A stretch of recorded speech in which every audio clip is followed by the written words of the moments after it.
자, 오늘은 이제 3주차 되겠네요. 이제 세법이 3주차인데 이제 다른 거하고 이제 거의 아마 비슷해졌을 거예요. 이제 차수가.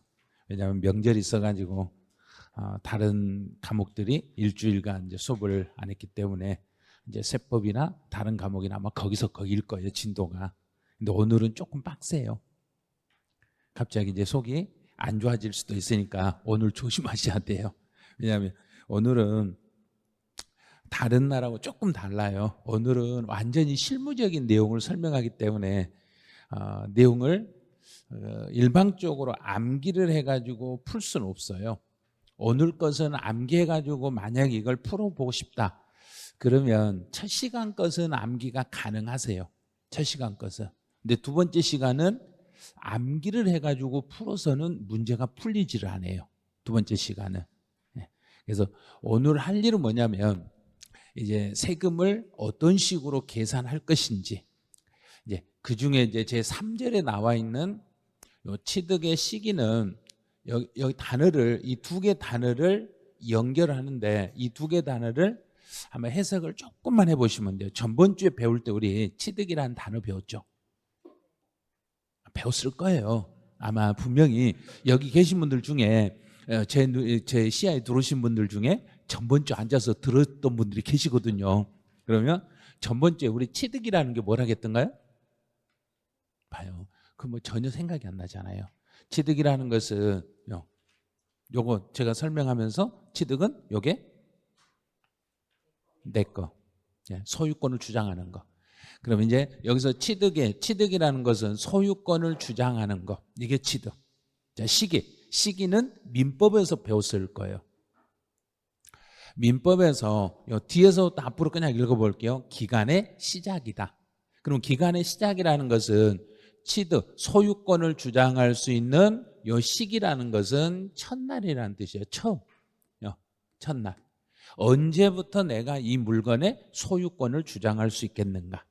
이제 취득 시기라는 단어를 먼저 생각을 해야 돼요. 소유권을 주장할 수 있는 첫날이 언제인가? 내가 이 물건을 내 거라고 할 수 있는 그날이 언제부터 내 것이라고 내가 주장할 수 있겠는가? 그걸 생각을 하면서 이제 풀어가셔야 돼요. 자, 그럼 첫 번째, 유상승계 취득이니까 내가 승계라는 말은 뭐라 했던가요? 누군가 가지고 있는 것을 넘겨받는다. 넘겨받을 때 앞에 넘겨받을 때 그냥 그런가? 돈 주고 그런가요? 돈 주고 넘겨받았을 때 내가 소유권을 주장할 수 있는 첫날은 언제인가?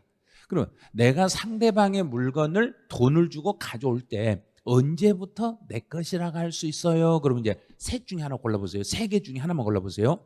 계약금, 중도금, 잔금, 셋 중에 언제부터 내 것인가요? 잔금. 그러면 봐요. 암기 안 해도 이게 풀리는 거예요. 이 말뜻만 알면 암기를 안 해도 풀리는데 이 말뜻을 이해를 못하면 무조건 다 외우셔야 돼. 그러니까 취득의 시기라는 단어를 빨리 해석을 하셔야 돼요. 취득의 시기가 소유권을 주장할 수 있는 첫날.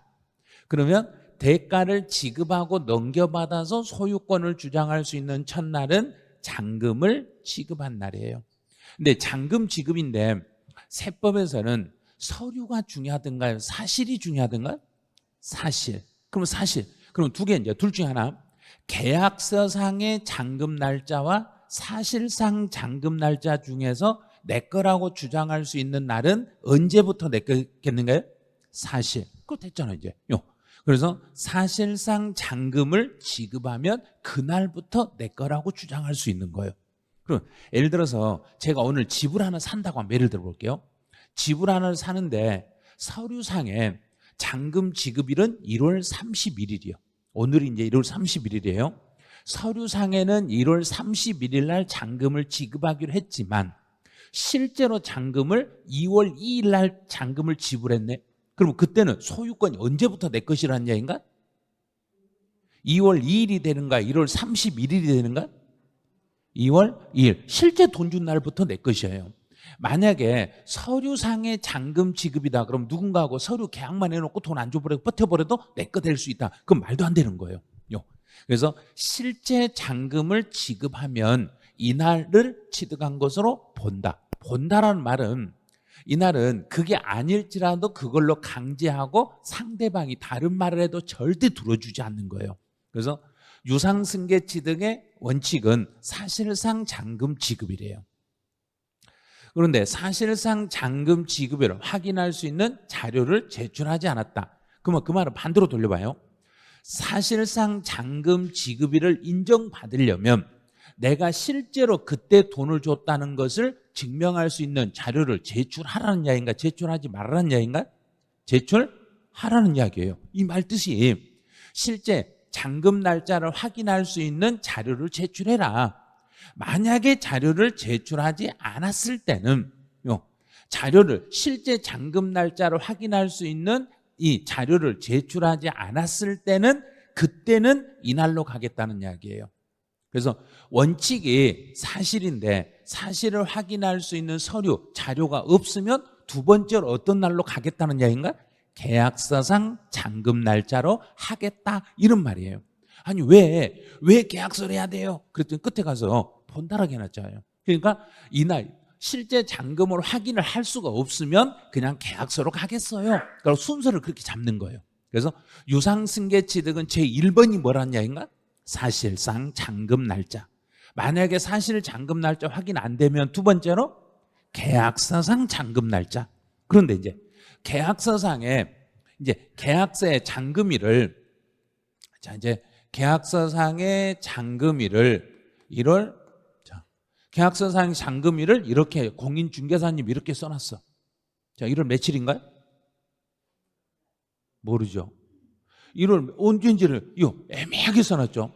이랬을 때는 또 어떻게 하겠냐 이거예요. 이런 것도 이제 법에 규정이 돼 있어야 돼요. 왜냐하면 계약서를 써놨는데 계약서가 물에 젖어가지고 그 잉크가 번져가지고 날짜가 안 보일 수도 있거든요. 그래서 이제 계약서를 쓸 때는 절대로 번지는 잉크로 쓰시면 안 돼요. 번지지 않는 잉크로 딱 또박또박 쓰셔야 돼요. 그래서요, 계약서상의 잔금일이 지급일이 명시되지 않은, 여기서 명시되지 않았다는 이야기는 명확하게 표시되지 않는 경우는 이런 식으로요. 명확하게 표시가 안 돼 있으면은 그때는 어떻게 하냐면 계약일로부터 며칠이 경과된 날 그랬는가? 60일이 경과된 날 그날을 잔금 날짜로 본다는 이야기예요. 그래서 문제 낼 때 사실상 잔금일이 확인이 안 돼요. 그럼 두 번째로 무슨 날로 가야 되는가? 계약서상 잔금 날짜로 가야 되는데 계약서상의 잔금 날짜로 가서 봤더니 계약서상 잔금 날짜가 명확하지 않아요. 그러면 그때는 계약일로부터 계약일 플러스 며칠이 되는 날 60일이 되는 날 그날 잔금 날짜로 보고 그날을 취득일로 잡아버리겠다는 이야기예요. 왜 이렇게 날짜를 이렇게 잡아야 되냐면 우리 이제 전번 취득세 배울 때 취득세는 일반적으로 취득하고 나서 며칠 안에 취득세를 신고해라 그랬는가? 60일. 그 날짜를 지키셔야 돼. 만약에 60일 안에 신고를 제대로 못하면 정부가 세금을 계산해서 우리에게 보내줄 때 추가로 뭘 더 물려버리고 발음 정확해요. 가산세. 발음 끝에 흐리면 큰일 나요. 왜냐하면 그 가산세하고 가산금의 차이를 시험에서 물어봐 버리거든요. 그러니까 그냥 가산 해버리면 시험에서는 바로 틀려버린 거예요. 가산세를 물려버린 거예요. 내가 의무를 성실히 이행하지 않았을 때는 정부는 가산세를 추가로 물리니까 가산세를 안 물리려면 가산세 안 내려면 이 날짜를 정확히 잡아야 되겠는가 대충 잡아야 되겠는가 정확히 잡아야 되는 거예요. 그래서 이 날짜를 중개사님이 잘못 잡아줬을 때는 가산세 책임은 중개사 100% 책임을 지셔야 돼요. 날짜 잘못 잡았을 때는. 왜냐하면 언제부터 60일 안에 신고하는데 그 날짜를 잘못해가지고 신고하는 날짜를 잘못 알려줘 버리면 그건 중개사 과실이 100%예요.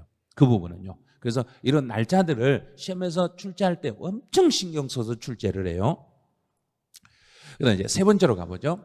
계약을 해제했어요. 그러면 계약을 해제, 여기서 해제란 이야기는 계약한 시점으로 돌아가서 무효가 돼요 그래야 된가요? 지금부터 무효예요 그래야 된가요?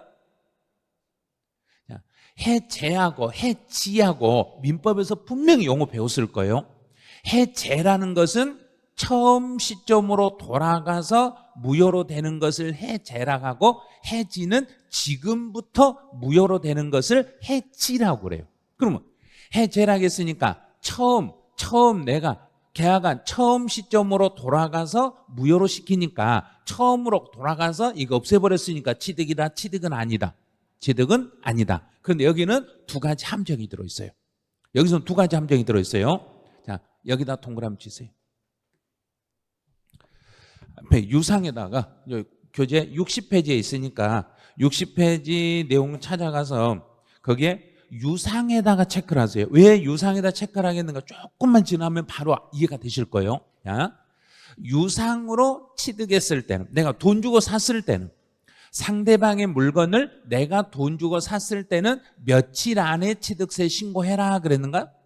60일. 자, 그러면 60일 이내에 해제된 사실이 입증이 되면 그 물건을 취득한 날로부터 60일 안에 계약이 해제된 사실이 확인되면 그때는 취득한 걸로 본다? 안 한 걸로 본다? 안 한 거. 그럼 돌려주려면 취득세 신고하고 돌려줘라? 하지 말고 돌려줘라?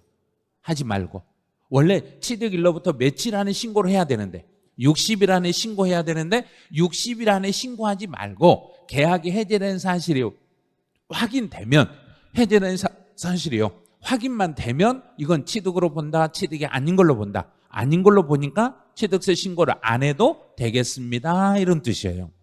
자, 그럼 이제 계약을 해지하고, 예를 들어서 우리가 책을 샀다가, 자, 이제 책을 사봐요. 이 책을 샀다가 이걸 돌려주려면 취득세 신고 시기 안에 돌려주란 야인가, 시간이 넘어서 돌려주란 야인가? 시기 안에. 그럼 60일 안에 돌려줘라. 그럼 돌려줄 때 이 책에다가 내 이름을 딱 써놓고 반품하면 반품 받아주겠는가, 안 받아주겠는가? 안 받아주죠. 똑같아요. 논리가 똑같아요. 그럼 내가 물건을 샀으면 이 물건을 내가 취득했으면 잔금을 지급했고 이 물건에다 내 이름을 써놓고 이름을 쓰고, 이름을 쓴다는 이야기는 세법에서 등기란 이야기예요. 등기한 다음에 돌려줘도 이건 해제가 된다는 이야기인가, 안 된다는 이야기인가? 안 된다. 이름 써버렸잖아요. 이름을 써버렸기 때문에 이름을 쓴 다음에 돌려주는 거 안 돼. 그래서 등기 등록하지 아니하고, 여기요, 등기가 안 된 상태에서 돌려줘야지 등기를 해버리면 안 돼요. 이름 써버리면 돌려줄 수가 없어요. 이름 써버리면 새로운 거래가 되는 거예요. 자, 그럼 다시 유상으로 내가 돈 주고 샀을 때는 며칠 안에 돌려주라겠는가? 60일. 단 등기하고 돌려줘라 하지 말고 돌려줘라 하지 말고. 두 개 다 알았죠? 이제 두 개 이해됐어요? 이제 네 번째, 연부. 연부라는 단어는 부동산 학개론에서 아마 배우게 되실 거예요. 학개론에서는 연부로 배우는 게 아니라 연불로 배울 거예요. 니을자를 써가지고 연불 조건으로 배울 거예요. 장기 연불 조건이었을 때는 현재 가치로 평가해라, 학개론 이렇게 돼 있어요. 1년이 넘어서 1년에, 여기서 연부라는 것은 연 단위로 나눠서 돈을 지급할 때 지금 다 주라는 야인가, 매년 조금씩 주라는 야인가, 매년 조금씩 나눠서 주는 거예요. 그러면 연부 취득이라는 것은 최소 몇 년은 넘겠는가요? 자, 최소. 자, 그럼 이제 우리 할부는 몇 번 이상 나누는 것을 할부라는가요? 2번 이상. 2번 이상이니까 2번부터 가능하죠. 그런데 연부는 몇 회 이상인가? 2회. 그러면 몇 년인가? 최소 2년. 이렇게 되는 거예요. 그러면 지금 잔금을 주지 않고 1년 뒤, 2년 뒤에 잔금을 주면 세금을 2년 뒤에 내란 야인가, 지금 내란 야인가? 아니, 원래 원칙으로 한다면 2년 뒤에 내야죠. 사실상 잔금 날짜가 취득일이니까. 그런데 정부 입장에서는 연부로 취득했을 때는 그걸 예외로 하겠다는 이야기예요. 일반적인 경우는 잔금 날짜로 가겠지만 연부로 취득했을 때는 잔금 날짜로 가면 몇 년 뒤에 세금을 받다 보니까 미리서 받으려고 예외 규정으로 연부금을 뭐 할 때마다 그랬는가? 지급할 때. 그러면 매년 연부금을 실제로 지급할 때마다 새로운 거래로 보겠다는 이야기예요. 그럼 만약에 3년 연부로 거래를 하면 3년 연부로 거래하면은 몇 번 나눠서 내란 이야기인가? 3번. 3번 나눠서 내니까 취득세 신고를 몇 번 해라? 3번 해라 이 말이에요. 그럼 주로 연부 거래가 뭐냐면 국가의 농공단지 같은 거, 또 간척지 같은 거, 이런 국가가 사업했던 거, 국가가 우리 국민들에게 팔할 때 연부 거래가 돼. 그러면 만약에 우리 집을, 내가 내 집을 연부로 거래한다면 내가 누가 연부로 산다면 팔겠는가 안 팔겠는가? 당연히 안 팔죠. 그럼 공인중개사 입장에서는 중개를 할 때 연부라는 조건이 나오겠는가? 안 나와요. 그런데 농공단지나 공장이라든지 큰 국가하고 관련된 이런 거래를 할 때는 연부가 어쩌다 한번 나올 수는 있어요. 그래서 시험도 이건 어쩌다 한 번씩 내는 거예요. 어쩌다 한 번씩 내는 거예요.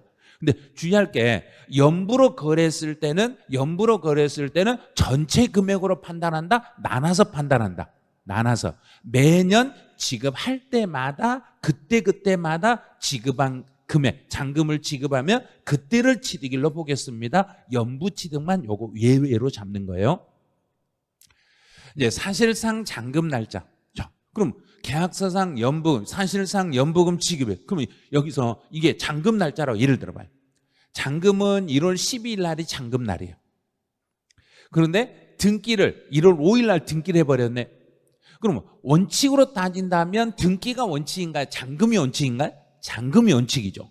잔금날이 원칙인데 잔금을 지급하기 전에 소유권 이전 등기가 먼저 있었네. 그러면 제가 1월 12일 날 잔금을 지불하려고 하는데 상대방이 1월 5일 날 이미 나한테 등기를 넘겨줘 버렸네. 그러면 소유권이 언제부터 내 것인가요? 1월 5일부터 내 것이죠. 그럼 제가 잔금 지급일 전에 등기를 먼저 하게 되면 잔금 날짜보다 먼저 등기를 하면 그때는 잔금이 우선이다, 등기가 우선이다. 등기. 그러면 이제 해석을 할 때 이렇게 하시면 돼요. 잔금 날짜와 등기 날짜를 이렇게 비교했을 때는 둘 중에 무슨 날로 잡는다? 둘 중에 무슨 날? 둘 중에 그랬으니까 둘 중에 빠른 날. 둘 중에 빠른 날로 잡습니다. 이렇게 잡으시면 돼요. 자, 그러면 이제 요 문제가 나오면 이렇게 나오면 주의하셔야 돼요. 유상승계 취득의 시기는 원칙이 등기일이다. 틀렸어요. 세법은 등기가 중요하다 안 중요하다? 안 중요하다. 그런데 등기는 원칙과 비교해서 둘 중에 빠른 날로 갈 수는 있으니까 원칙이 등기일이다 그러면 아니요 그건 틀렸어요 그러셔야 돼요. 그래서 등기라는 것은 잔금 날짜와 뭐해서 서로 비교해서 그 중에 무슨 날? 빠른 날 요렇게만 잡습니다. 자, 그럼 이제 요거를 이제 시험 문제를 어떻게 만드는지 이렇게 만들어. 엄청 복잡한 것처럼 꾸며. 이렇게 복잡한 것처럼 이렇게 복잡하게 막 이렇게 살을 내니까 나 저거 안 할래, 안 풀래. 막 이래버려. 아무것도 아닌데. 아무것도 아니에요. 자, 매매계약이네. 아파트 매매계약서를 작성했습니다. 그러면 매매계약서를 하겠으니까 유상이란 이야기인가? 무상이란 이야기인가? 유상. 해결했죠? 자, 유상이면 원칙은 무슨 날로 가야 된다? 잔금인데 앞에 붙일 거. 사실상. 그렇죠? 실제로 잔금을 확인할 수 있는 자료를 제출했다네. 제출했으니까 이제 사실상 잔금 날짜 언제인가 봐. 근데 여기는 계약이죠. 계약을 체결했으니까 니은번은 그렇게 중요하지 않아. 그다음 디귿번.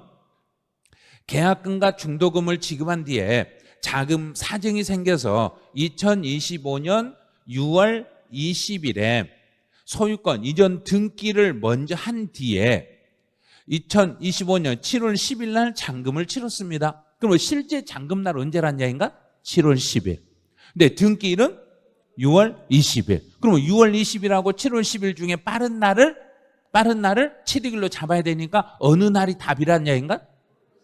6월 20일. 이게 답이란 이야기예요. 진짜 쉬운 문제거든요. 그런데 이렇게 복잡한 것처럼 막 말을 만들어요. 이렇게 복잡하게 해놓으니까 복잡하게만 보이는 거지 실제로 엄청 쉬운 거예요. 그래서 전 문제가 과거 서울시 공무원 학생들 구급시험에서 출제했던 실제 기출문제예요. 실제 시험 문제를 이런 식으로 그냥 너무 이런 식으로 문제를 내면 너무 쉬우니까 이렇게 문장 한 줄로 내면 쉬우니까 이걸 사례로 바꿔가지고 어려운 것처럼 꾸며가지고 그런 문제를 낸다는 이야기예요. 그럼 우리는 이게 어렵다고 포기를 해버려야 된가? 이 정도는 해야 된가? 이 정도는 저 정도야 우리가 그냥 풀 수 있지 이러고 풀어내셔야 돼. 그럼 이제 원칙을 다시 한번 정리해 볼게요. 유상승계취득에서 대원칙은 첫 번째가 사실상 잔금 지급이에요. 사실상 잔금을 지급할 수 있는 서류가 제출이 안 됐으면 계약서상 잔금 지급이에요. 계약서상의 잔금 날짜가 명시가 안 돼 있으면 계약일로부터 60일이 경과된 날. 잘됐죠? 그런데 사실상 잔금 날짜와 등기를 서로 비교했을 때는 그중에 빠른 날을 취득일로 잡으시면 됩니다. 그럼 다 끝나버린 거예요. 자, 끝났어 이제. 이제 두 번째로 오른쪽 무상승계 취득으로 가네요. 이제 무상이에요. 무상하면 두 가지 있죠. 무엇과 무엇을 우리 대표적으로 잡아야 되는가? 증여와 상속. 상속 증여 있죠. 상속이나 증여. 자, 그러면 상속으로 취득하면 상속은 뭐 하는 것을 상속이라는가요? 가지고 있는 사람이 그냥 간단히 생각하세요. 가지고 있는 사람이 죽어버리면 그냥 죽으면 내 것인가? 내 앞으로 가져오면 내 것인가요? 죽으면. 죽은 날을 일단 그냥 법에서 죽은 날 그럼 얼마나 좋아요. 근데 그걸 고상하게 쓰면서 뭐라고 썼냐면 상속개시일. 상속개시일 이게 사망일이에요. 이게 사망일이에요. 사망일. 상속은 그 사람이 사망하는 순간 내 것이요. 내 앞으로 등기하고 비교할 필요 있는 거 없는가요? 없어요. 언제나 사망보다 등기가 앞으로 간가요? 뒤로 간가요? 죽기 전에 등기를 내가 죽을라니까 등기부터 해가라 그런가요? 아니잖아요. 죽고 나서 등기하니까 상속 개시는 등기하고 비교할 필요 있다 없다? 없다. 없어요. 등기할 필요 없으니까 그냥 상속 개시일이 되는 거예요. 자, 이제 증여를 받을 때 주의하셔야 돼요. 증여는 계약일이에요. 앞에서 우리 뭐 하나 배울 때 증여로 취득했을 때는 날짜가 이거 달랐는데 왜 여기는 계약일이에요? 앞에서 뭘 배웠냐면 증여세의 성립 시기를 배운 적이 있어요. 기억을 살려보세요. 증여세의 성립의 시기는 증여 재산을 두 글자로 취득하는 때, 증여재산을 취득했을 때를 증여세의 성립시기라고 그래요. 그때는 증여세 계산할 때 기준은 증여의 재산을 취득했을 때 그때를 기준으로 증여세를 신고해라. 그런데 지금은 증여세 신고다, 취득세 신고다. 취득세. 그러면 증여를 받으면 증여세는 증여세고 취득세는 취득세고, 그러면 증여를 받아서 취득세를 신고할 때는 어느 날을 기준으로 하라는 이야기인가? 계약일을 기준으로 해라. 그러면 증여는 살아있는 사람이 주는가요? 죽은 사람이 주는가요? 살아있는 사람이죠. 그러면 계약서를 쓰기 전에 등기를 먼저 가져올 수 있는 거 없는가요? 있어요. 그럼 이제 해결해요.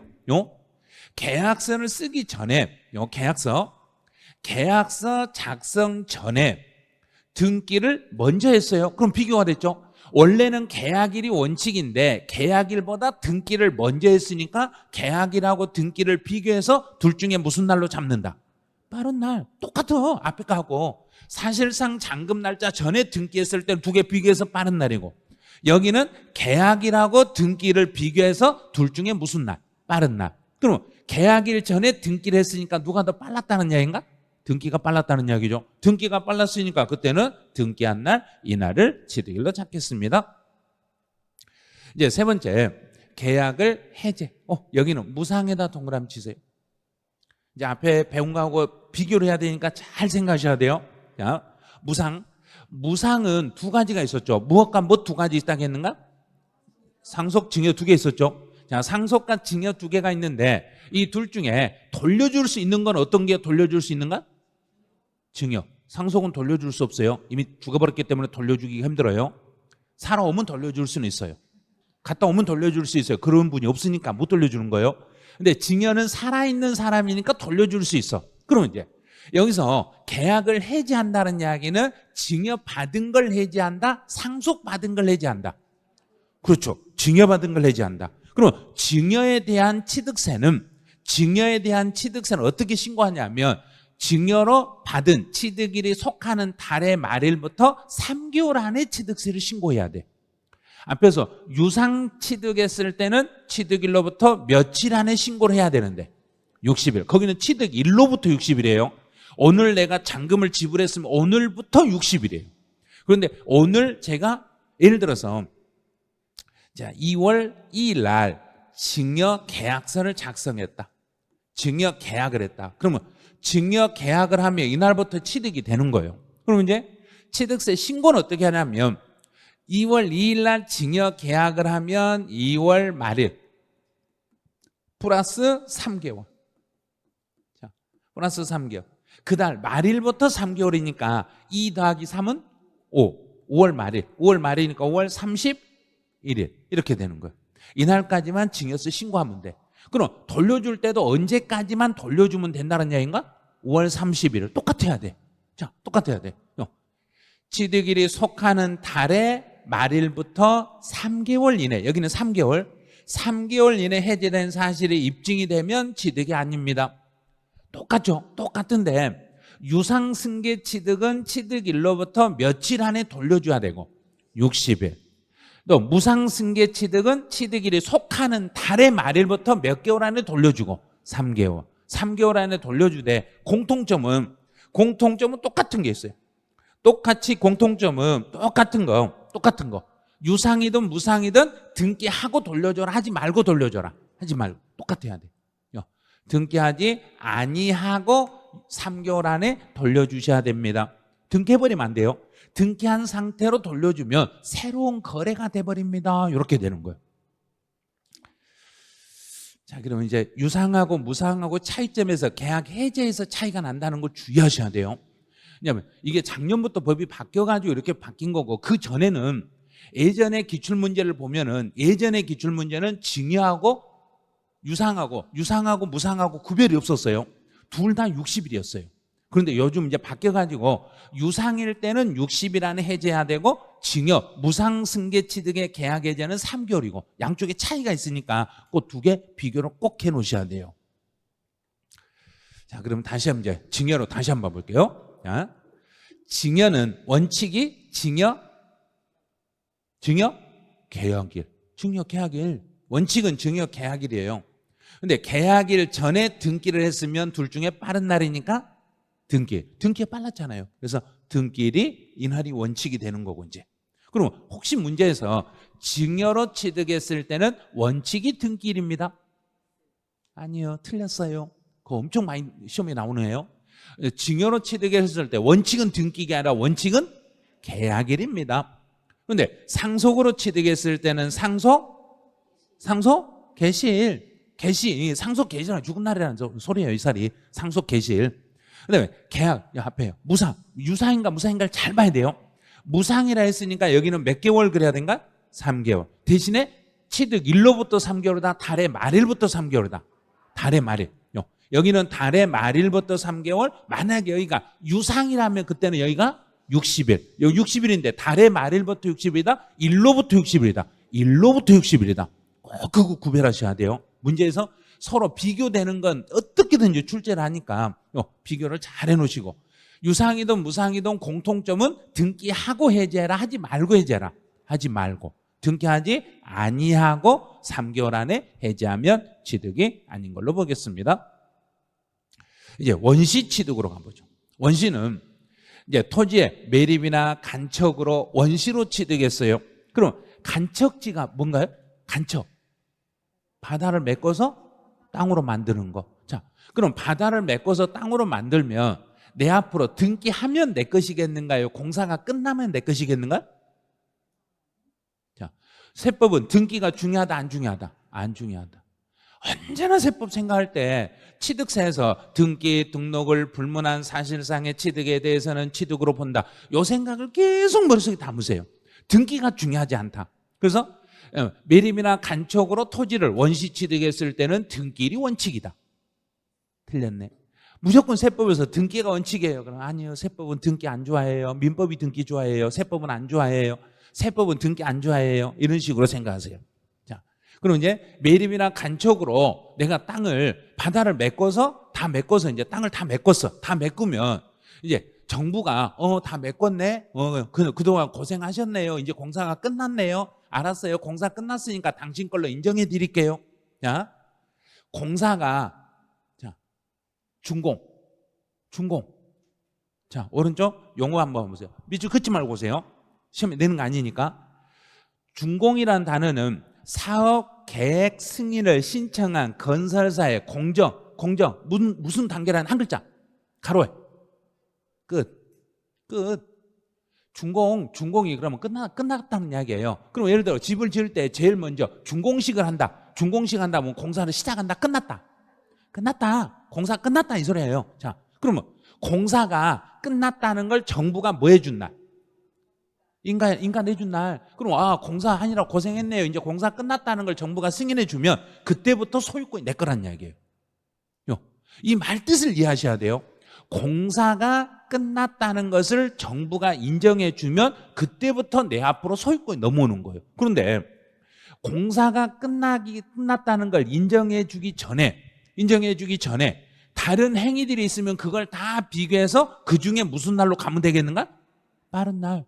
언제나 원칙적인 것과 비교가 나오면 무조건 비교해서 정부는 세금을 빨리 받을 생각한다, 늦게 받을 생각한다. 빨리 받을 생각하니까 취득 날짜를 앞으로 땡기려고 한다, 늦춰주려고 한다, 땡기려고 한다. 그래서 무조건 비교가 나오면 비교해서 빠른 날이에요. 이렇게 잡으시면 돼요. 이제 건축물로 가보죠. 자, 건물을 건축했다. 그러면 원시 취득 중에 건물의 건축 중에 가장 기본이 뭔가요? 앞에 신자로 들어간 거. 신축했네. 건물 하나 새로 지었어. 그러면 내가 건물을 새로 지으면 내가 새로 건물을 지어놓고 나는 정부한테 허가 받고 들어가는가 안 받고 들어가는가? 허가 받고 들어가신 분도 있고 안 받고 들어가 보신 분 있고 막 그러죠. 허가 받고 들어가면 정부가 사용해도 좋다는 승인을 내주는 날이 있어요. 이게 사용승인서 교부일이에요. 사용승인서를 내주는 날과 실제로 내가 승인 안 받고 그냥 들어가서 살아버린 날, 두 개 비교됐죠. 비교했으니까 그중에 무슨 날? 빠른 날. 그러면 정부가 승인을 내준 날하고 내가 그냥 들어가서 살아버린 날을 비교해서 그중에 더 빠른 날을 취득일로 잡으시면 돼요. 그럼 이제 다시 내가 건물 하나 신축을 했을 때는 내가 그냥 들어가 버린 날이다, 승인 받은 날이다, 서로 비교해서 빠른 날이다. 정부가 승인을 내준 날하고 내가 들어가서 살아버린 날을 비교해서 둘 중에 더 빠른 날을 취득일로 잡겠습니다. 지금은 여기까지만 생각하세요. 조금 더 지나면 니은 디귿도 공부해야 되니까 지금 원리 원칙만 먼저 배워놓으시기 바라네요. 먼저. 자, 이제 그러면 동그라미 2번은 이제 내려가 볼게요. 동그라미 2번은 공법의 내용을 다 알아야 되니까 그걸 일일이 다 체크하려면 힘드니까 이제 여기서 검사라는 요 단어만 동그라미 쳐보세요. 자, 검사라는 단어만 동그라미 치세요. 검사. 다른 거 체크하면 안 돼요. 자, 지금 이제 예를 들어서 오늘까지 제가 자동차 검사를 받아야 될 날이라고 생각해 봐요. 오늘까지 검사를 안 받으면 제가 과태료를 물어야 돼. 그런데 오늘까지 검사를 받으러 가면 오늘 가서 검사 도장을 찍으면 오늘 가서 검사 받고 도장을 빵 찍으면 오늘부터 효력이 생기는가요? 내일부터 효력이 생기는가요? 오늘부터. 바로 생기죠. 검사 받으면 지금 당장 내가 이거 가지고 가서 검사를 지금 받았으니까 받는 순간부터 효력이 생기는 거예요. 자, 그럼 검사를 받았으니까 취득은 언제부터 소유권 인정된다는 얘기인가? 받은 날부터. 받은 날. 검사 받은 그날부터 내가 소유권을 주장할 수 있는 거예요. 검사를 받았으니까. 그러면 만약에 내가 검사를 안 받고 정부가 이렇게 됐어요, 이렇게 됐어요 하고 게시판에다 떡 붙이면 붙인 날부터 효력이 생기겠는가요? 붙인 날의 다음 날부터 효력이 생기겠는가요? 자, 이제 민법에서 기간 계산할 때 민법에서 기간 계산하는 되논리는 우리가 배우는 모든 법에 다 통용이 되는 거예요. 자, 새벽 0시에 게시판에다 떡 붙여버리면 그날부터 효력이 생겨. 새벽 0시 땡 할 때 바로 붙여버리면 그날부터 효력이. 그런데 새벽 0시에서 단 1초가 지나서 붙이면 그날은 효력이 안 돼. 그러면 지금 오전 10시에 갖다 붙였다. 그럼 오늘은 효력이 생긴다 안 생긴다? 안 생긴다. 그럼 언제부터다? 내일부터. 왜? 내일은 0시부터 계속 붙어 있었잖아요. 오늘 지금 붙여놨으니까 내일 새벽 0시에는 이미 게시판에 붙어 있으니까 내일부터 효력이 생겨. 자, 그럼요. 소유권 이전이 됐다는 거, 소유권 이전이 됐다는 것을 정부가 알려주네. 고시하네. 소유권 이전 고시를 하면 게시판에다 붙이면 또 알려주면 새벽 0시가 아니면 그날부터 혈액이다, 다음날부터 혈액이다, 다음날. 그럼 여기는 반드시 뒤에가 다음날에 들어오게 돼 있어요. 소유권 이전 고시일 그러면 틀린 거예요. 그런데 만약에 검사 받은 날에 다음날 그러면 그것도 틀린 거예요. 주의하셔야 돼요. 검사를 받았을 때는 그날부터 혈액이다, 다음날부터 혈액이다. 그날 검사 받으면 그때부터 혈액이 생기는 거고 게시판에다 붙이면은 그때부터 혈액이다, 내일부터 혈액이다, 내일부터. 그러면 만약에 공고하면 공고일이다, 공고일의 다음날부터 혈액이다, 다음날. 그럼 고시나 공고는 다음날. 자, 이제 해석됐어요. 이제 공법에서도 문제 풀 때 환지할 때 환지로 받은 토지의 면적은 환지 처분 공고한 날부터 혈액이 생긴다, 다음 날부터 혈액이 생긴다, 다음 날. 그 개념이 똑같이 적용이 되는 거예요. 그래서 언제나 게시판에 붙이면 붙인 날에 다음 날부터 효력이 생기겠습니다. 검사를 받으면 검사 받은 다음 날부터 혈액이다, 받은 날부터 혈액이다, 받은 날부터 혈액이다. 이제 기간 개념으로 이걸 잡아내는 거예요. 이제 토지의 지목 변경으로 가보죠. 자, 토지의 지목 변경. 토지의 지목을 변경했을 때는 반드시 뒤에 뭐가 따라 붙은다 그랬는가? 토지의 지목을 변경했을 때 우리 취득세를 내려면 반드시 뒤에 뭐가 따라 붙어야 되고? 가액 증가. 가액이 증가돼야 되죠. 가액이 증가되면 세금을 내는 거고 가액 증가가 없으면 세금을 안 내는 거예요. 그럼 여기에서는 가액 증가가 있을 때를 이야기한가요? 없을 때를 이야기한가요? 있을 때. 있었을 때. 그러면 토지의 지목을 변경하여 가액이 증가되면 언제를 취득일로 잡을 건가? 실제로 돈 준 날이 있는가요? 돈 줬는가요?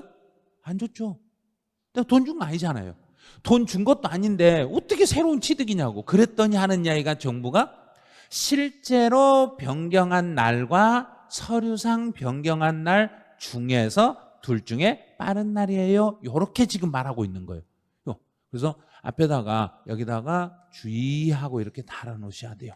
문제 풀 때 상당히 까다롭거든요. 반드시 앞에다 주의하고 이렇게 써놓으셔야 돼요. 문제 풀 때 엄청 어려워요. 이거 어떤 식으로 문제를 내버렸냐면 토지의 지목을 변경하여 가액이 증가된 경우에 취득일은 사실상 변경일을 취득일을 합니다. 틀렸어요. 사실상 변경일 하나만 가지고는 안 돼요. 사실상 변경일과 공부상 변경일을 서로 뭐해서? 비교해서 둘 중에 빠른 날입니다. 여기까지 이해되면 이제 50% 이해된 거예요. 이제 반절이 또 남았어. 자, 다시 또 변경일 전에 사용을 하며, 그러면 변경일 전에 사용, 그럼 비교됐죠? 변경일보다 누가 더 빨랐다는 이야기인가? 사용이 빨랐으니까 그때는 사용일이에요. 그럼 세 개를 비교해 볼게요. 사실상 변경일과 공부상 변경일과 사용일, 요 세 개를 비교했을 때 셋 중에 무슨 날? 빠른 날. 자, 그럼 이제 문제 낼 때 딱 두 가지 경우가 있어요. 여기서 어떻게 내냐면 잘 생각하셔야 돼요. 토지의 지목을 변경한 경우에 사용 여부에 관계없이 사실상 변경일과 공부상 변경일 중에서 빠른 날입니다. 틀렸죠? 변경일도 비교를 하셔야 된다는 거예요. 사용일, 변경일, 여기 사실상 변경일, 공부상 변경일, 사용일 요 세 개를 비교해서 셋 중에 무슨 날? 빠른 날 이렇게 잡으셔야 돼요. 세 개 중에서 제일 빠른 날. 그래서 이거 상당히 문제 나오면 까탈스러워요, 이쪽에. 양가로 2번은 이건 뭐 따로 안 보셔도 되고 양가로 3번은 가보죠. 이제 점유로 취득했어요. 점유는 민법에서 나오는 개념이에요. 점유 취득. 민법에서 점유로 취득하면 부동산에 대해서는 몇 년을 점유하면 내 것으로 바꿀 수 있던가요? 20년.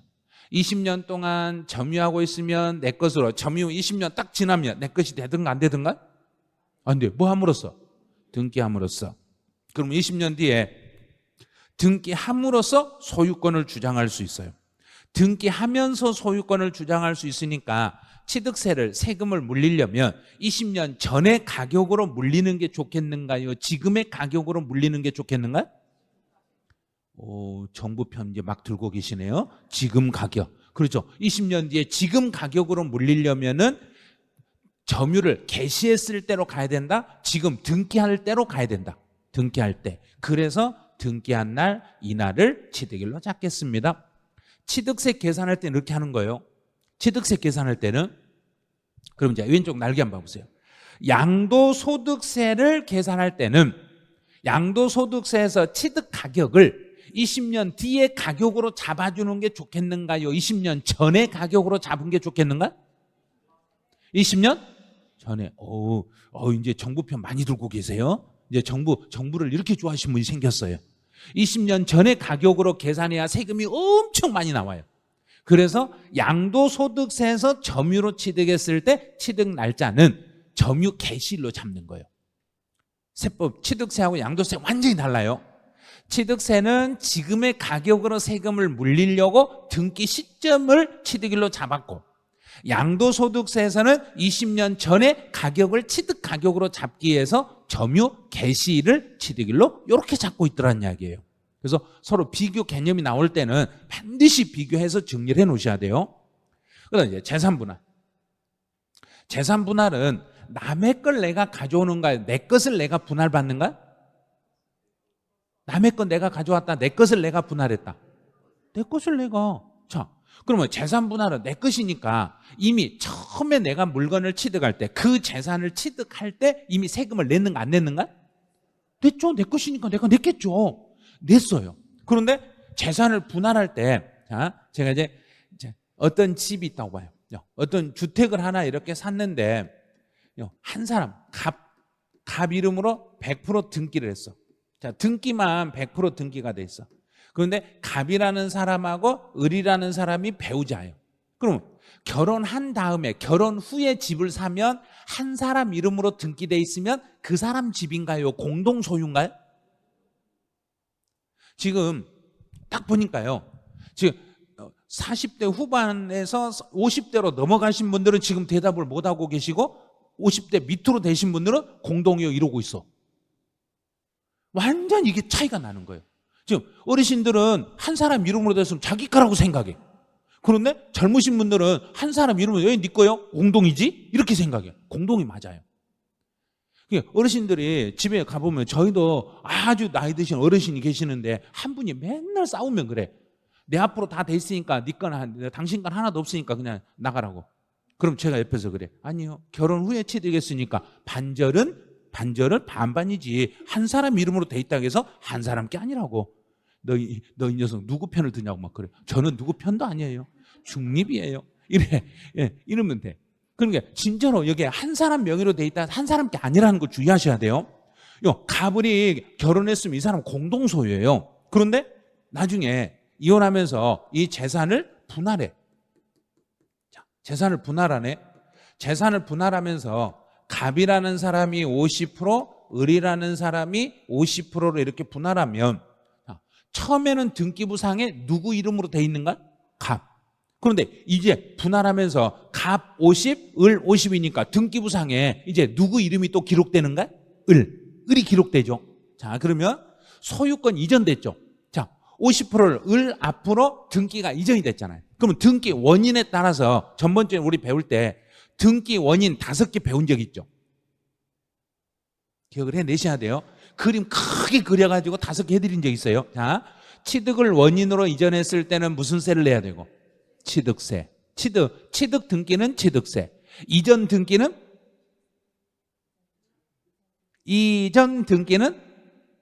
취득세. 변경 등기는 등록면허세. 설정 등기는 등록면허세. 소멸 등기는 등록면허세. 며칠 사이에 또 까마득하시네요. 요걸 모르시면 오늘 마지막 시간에 무지무지 머리 아파요. 자, 다시 등기 원인 5가지가 있는데 취득과 이전에 대한 등기는 취득세, 설정과 변경과 소멸에 대한 등기는 등록면허세. 자, 그럼 여기는 등기를 이전했네. 요 갑에서 50%가 을에게 이전됐네. 이전에 대한 등기니까 등기만 하더라도 이미 물건값에 대한 세금은 이미 다 냈는데 요 을은 등기값에 대해서 등기값은 옛날에 세금 냈는가 안 냈는가? 안 냈죠. 자기 이름을 이제 썼잖아요. 이제 등기를 자기가 지금 등기하니까 등기값에 대해서는 지금 취득세로 내야 된다, 등록면허세로 내야 된다. 방금 말했잖아요. 방금 이전 등기는 무슨 세로? 취득세로. 진짜로 어려운 거예요. 그게 등기의 원인 5가지를 일부는 취득세라고 하고 일부는 3개는 등록면허세라고 2개는 취득세로 쪼개는 게 이게 그렇게 어려워하세요.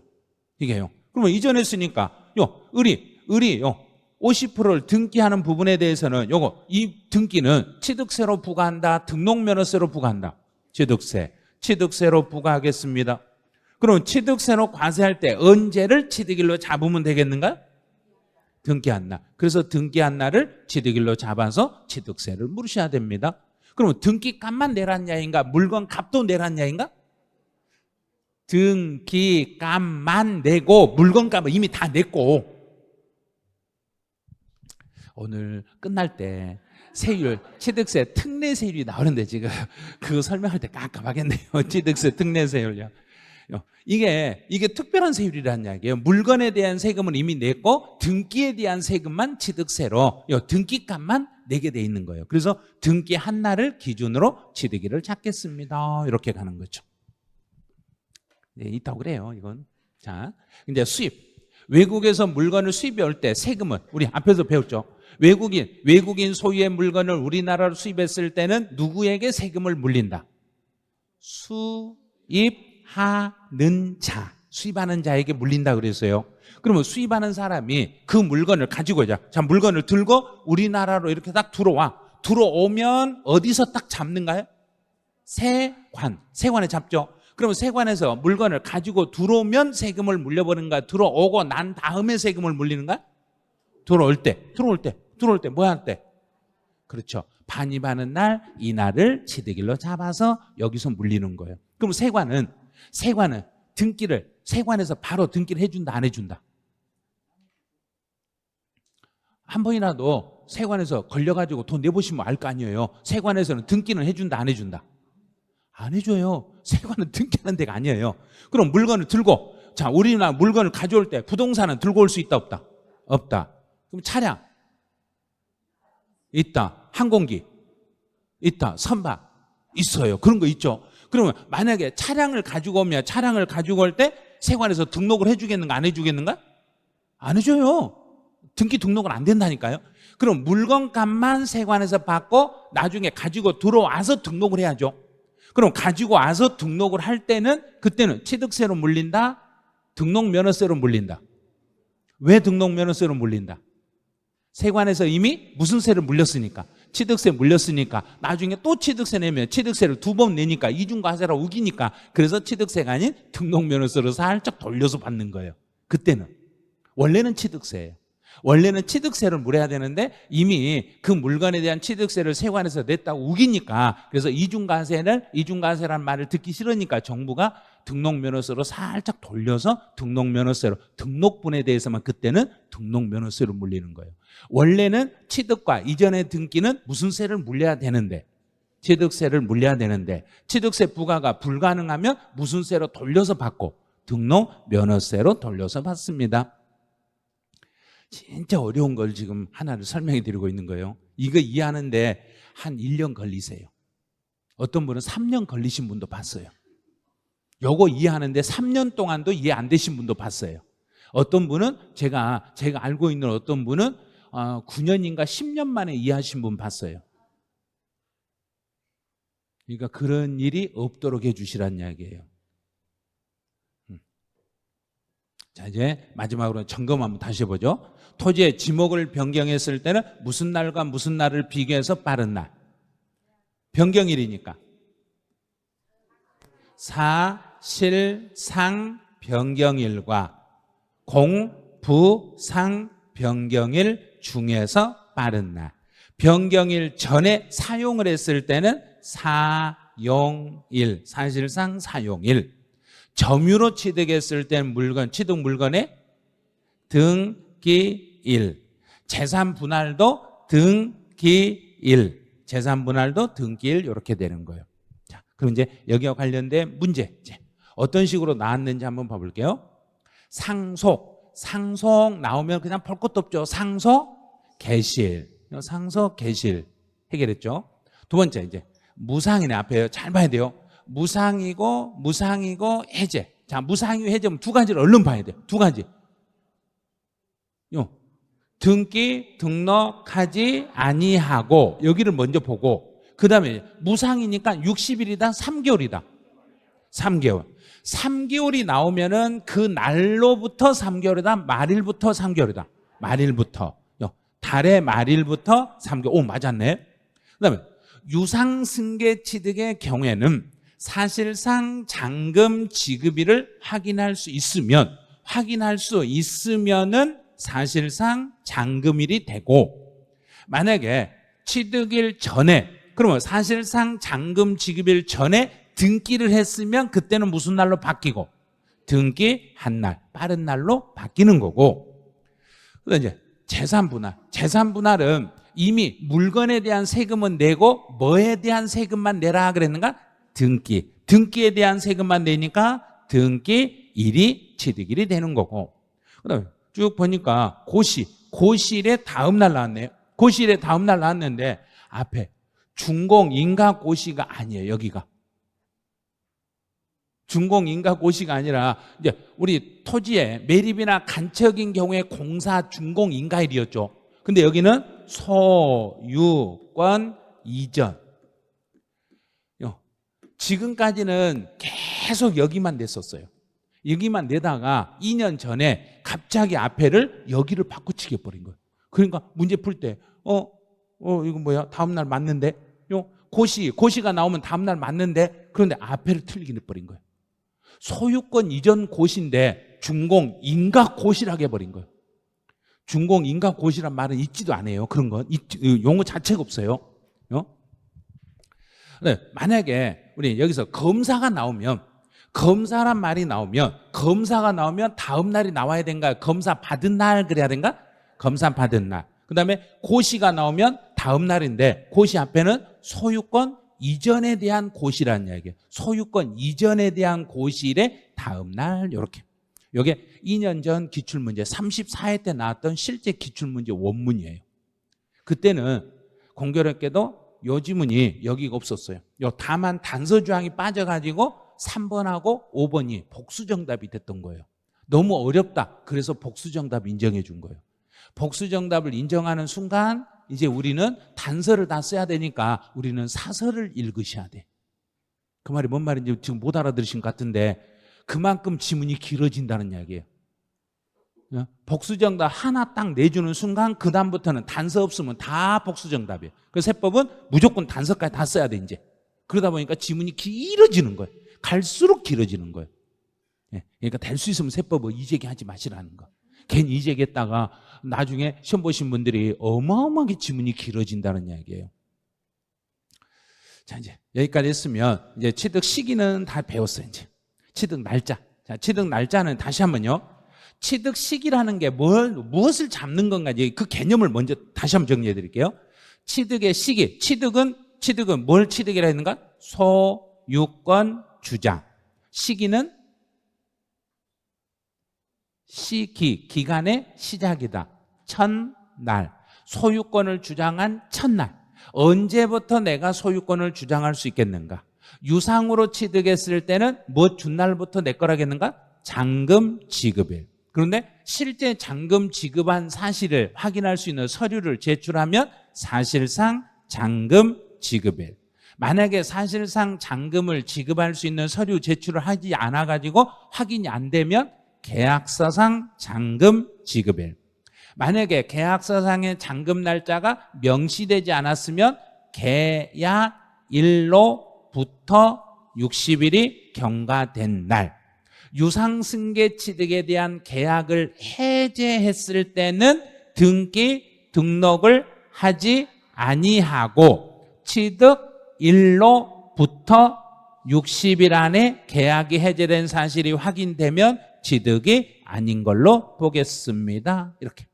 그 다음에 무상승계 취득은 상속은 상속 개시일, 증여로 취득했을 때는 증여 계약일. 만약에 계약일 전에 등기를 먼저 하면은 등기일. 무상승계 취득의 계약을 해지했을 때는 등록을 하지 아니한 상태에서 취득일이 속하는 달의 말일부터 3개월 이내에 계약이 해제된 사실이 확인되면 취득이 아닌 걸로 봅니다. 그다음에 원시에서 토지의 매립이나 간촉으로 취득했을 때는 공사준공인가일.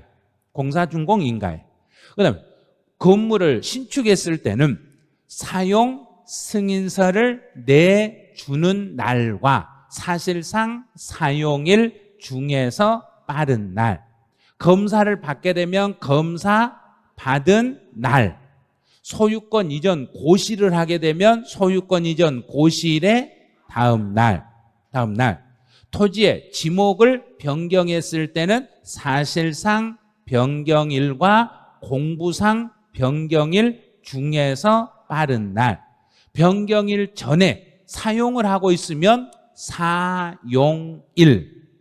그다음에 만약에 부동산을 장기간 점유해서 20년간 점유해서 취득했을 때는 등기일. 재산 분할로 취득했을 때도 등기일. 외국에서 물건을 수입했을 때는 우리나라로 반입하는 날. 끝.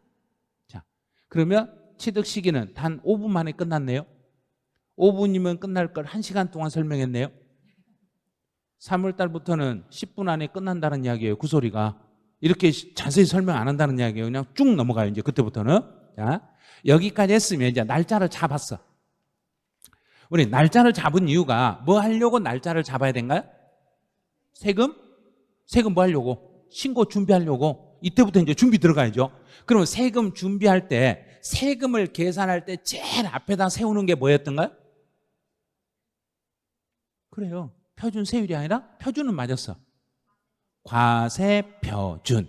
자, 그럼 이제부터 배워야 될 게 과세표준을 배우는 거예요. 자, 세금을 계산할 때 이제 얼마로 계산할 것인가? 그러면 취득세는 가격으로 표준이 세워지는가요? 수량으로 표준이 세워지는가요? 가격. 그럼 이제 이 물건의 가격을 얼마로 잡을 것인가? 자, 이 가격을 정부가 가격을 정해주는가요? 내가 알아서 정하면 된가요? 자, 취득세 신고는 내가 알아서 한다? 정부가 알아서 한다? 내가 알아서 한다. 그럼 내가 이 가격을 내가 정한다? 정부가 정한다? 내가 뭐 할 때 가격으로 신고하면 된다? 두 글자. 조금 고급스러운 단어. 살 때를 전문용어로 취득할 때 가격으로 신고하시면 돼요. 그럼 다 답이 나왔어요. 이제 취득할 때 가격으로 신고하는데 그 신고를 내가 이만큼 이렇게 이걸 예를 들어서 이걸 10,000원 주고 샀다고 하면 내가 샀다고 정부한테 이렇게 신고하면 정부는 내 말을 믿는다, 믿지 않는다? 믿는다. 믿고 나서 뒤에서는 조사한다. 무조건 그거 생각하셔야 돼요. 무조건 내가 예를 들어서 이걸 10,000원이 아니라 5,000원 주고 샀다고 하면 내 말을 믿는다, 안 믿는다? 믿는다. 믿고 나서 조사한다. 무조건 내가 신고하면 그 금액을 그대로 인정을 해요. 신고 금액을 그대로 인정을 하고 정부가 이래라 저래라 안 해. 그래서 우리가 신고한 금액이 그대로 인정이 돼. 그러고 나서 정부는 뒤에서 이게 합당한지 합당하지 않는지를 뒤에서 조사해가지고 만약에 잘못돼 있으면 다시 세금을 추징해버립니다. 이렇게 되는 거예요. 그럼 이제 잠시 쉬었다가 과세 표준화 관련된 건 이제 잠시 10분 쉬었다가 바로 진행할게요.